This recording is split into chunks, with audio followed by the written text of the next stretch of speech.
La mesure de la puissance de Dieu dans nos vies dépend de la mesure dans laquelle nous sommes prêts à faire sa volonté.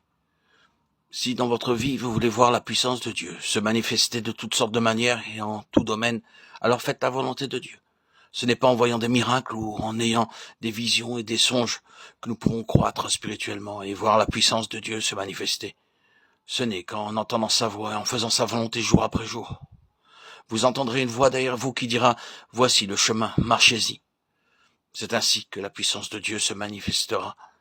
Jézabel envoya un messager à Élie pour lui dire que les dieux me traitent dans toute leur rigueur. Si demain à 7 heures je ne fais pas de ta vie ce que tu as fait de la vie de chacun d'eux.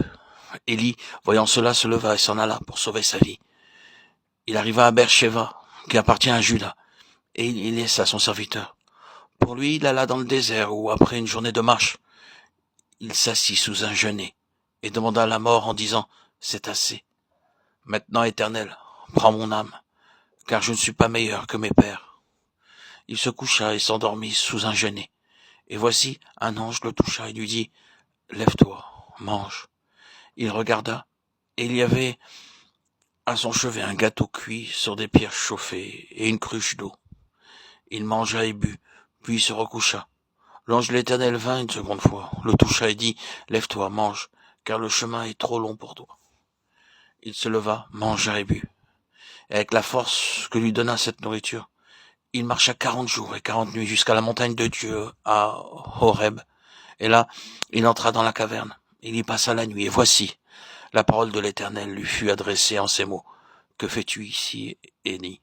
Il répondit, « J'ai déployé mon zèle pour l'Éternel, le Dieu des armées, car les enfants d'Israël ont abandonné ton alliance.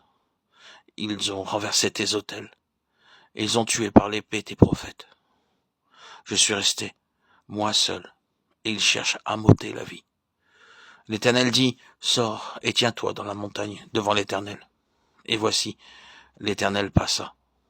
Et devant l'Éternel, il eut un vent fort et violent, qui déchirait les montagnes et brisait les rochers. L'Éternel n'était pas dans le vent. Et après le vent, ce fut un tremblement de terre. L'Éternel n'était pas dans le tremblement de terre. Et après le tremblement de terre, un feu. L'Éternel n'était pas dans le feu. Et après le feu, un murmure doux et léger. Un roi. 19, 2, 12. Après le tremblement de terre, il y eut un murmure doux et léger. Élie le prophète était un puissant homme de Dieu. Lorsqu'il pria, le feu descendit. Cependant, nous trouvons à présent ce même prophète Élie, couché sous un genêt. À cet instant-là, il ne pouvait pas connaître la pensée et la volonté de Dieu. Parce qu'Élie avait tué les 450 prophètes de Baal au chapitre 18. Parce que Élie avait tué les 450 prophètes, l'horrible reine Jézabel lui lança un défi. Il lui disant qu'avant 24 heures, elle le ferait mettre à mort.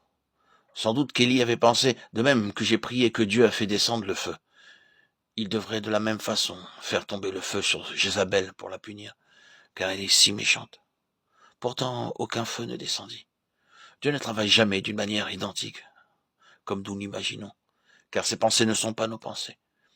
Il agit à sa manière et à son heure, celle qu'il choisit. À ce moment-là, Élie n'avait pas encore compris ce principe.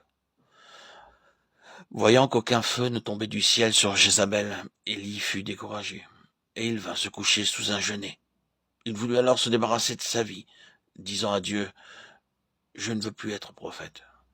Si vous êtes employé d'une administration, vous êtes tenu de donner un préavis d'1 mois avant de la quitter. » Mais Élie ne donna quant à lui qu'une journée de préavis, disant à Dieu, « Seigneur, enlève-moi mon ministère de prophète, car cette vilaine reine veut me tuer, et toi, tu dors. » C'est pourquoi il était découragé, parce qu'il ne connaissait pas la pensée de Dieu. Les voies de Dieu ne sont pas nos voies. Il agit à sa façon et à son moment. Il ne voulait pas exercer un jugement sur Jézabel au moment fixé par Élie, mais il l'a fait à l'heure déterminée par lui-même. Ainsi, Dieu emmena Élie sur une haute montagne, et là un vent violent passa. Mais Dieu n'était pas dans cette tempête. Ensuite un tremblement de terre se produisit, mais Dieu n'y était pas. Après vint un feu, mais Dieu n'était pas dans le feu. Élie pensait que Dieu devrait nécessairement toujours envoyer du feu pour manifester sa colère. Effectivement, le feu vint, mais Dieu ne vint pas. Après le feu vint un murmure doux et léger, et Dieu parla. Élie, je ne dors pas. Je connais mon métier, mais mes voies ne sont pas tes voies. Je ne vais pas mettre à mort Jézabel à ta façon et selon tes moyens. Alors Dieu lui révéla son plan céleste pour les années à venir. En connaissant et en faisant la volonté de Dieu, nous entrons dans la connaissance de la pensée de Dieu, et nous ne nous couchons pas sous un genêt. Beaucoup de chrétiens se couchent sous des genêts. Ils ont le visage triste, défait, frustré, et ceci parce que Dieu n'agit pas de la façon qu'il voudrait. En connaissant la pensée de Dieu, nous n'avons pas de chagrin ni de crainte, et nous n'avons pas non plus de doute.